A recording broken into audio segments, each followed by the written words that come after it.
ఉన్న రాజకీయ అంటే బీఆర్ఎస్‌లో రాజకీయ ముసుగుబాటు గురించి చెప్పండి. జనగామ నియోజక ప్రజలు చాలా స్పష్టంగా ఉన్నారు. ఈ ప్రాంత అభివృద్ధి కావాలంటే మరి గతంలో ముత్తిరెడ్డి యాదగిరెడ్డి గారు అభివృద్ధి అనేది చాలా వెనుకబడ్డది, అభివృద్ధి కాలేదు. ఎందుకంటే ఇక్కడ పక్కనే పాలకుర్తి ఉన్నది, బాగా అభివృద్ధి అయింది.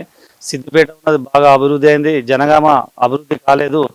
జనగామ నియోజక ప్రజలు కానీ మేము కానీ పల్లారాజు రెడ్డి వస్తే బాగా అభివృద్ధి అవుతుందని చెప్పేసి ఇక్కడ స్పష్టంగా ఉన్నారు. పల్లారాజు రెడ్డి గారే రావాలని చెప్పేసి జనగామ నియోజక ప్రజలు 99% ఉన్నారు.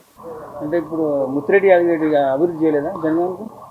అభివృద్ధి అంటే కావాల్సినంత అభివృద్ధి అనేది జనగామ అభివృద్ధి కాలేదు కాబట్టి ఇంకా అభివృద్ధి కావాలి. జనగామకు అభివృద్ధి అనేది ఒక 50% అయింది. మొత్తం 100% అభివృద్ధి కావాలంటే పల్లారాజు రెడ్డి ఇక్కడ జనగామకు వస్తే బాగా అభివృద్ధి అవుతుందని చెప్పేసి మేము కోరుతున్నాం.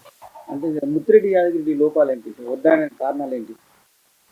ముత్తిరెడ్డి యాదగిరెడ్డి అంటే ఆయన అభివృద్ధి అనేది చేయలేదు. ఎందుకంటే వాళ్ళ బిడ్డ సమస్య ఒకటి ఉన్నది ఇక్కడ. ఎందుకంటే ఆయన అభివృద్ధి అనేది చాలా వెనుకబడ్డది. ఏమున్నా పల్లారాజు రెడ్డి సార్ వస్తే అభివృద్ధి అవుతుందని చెప్పేసి ప్రజలు కోరుకుంటారు. అందులో మేము అందరం కోరుకుంటున్నాం. సరే చేసాక చేసిన తన కూడా కానీ అంత అభివృద్ధి అనేది ఇంకా ఇక్కడ కాలేదు కాబట్టి ఇంకా అభివృద్ధి కావాలంటే పల్లారాజు రెడ్డి వస్తే అభివృద్ధి అవుతుంది.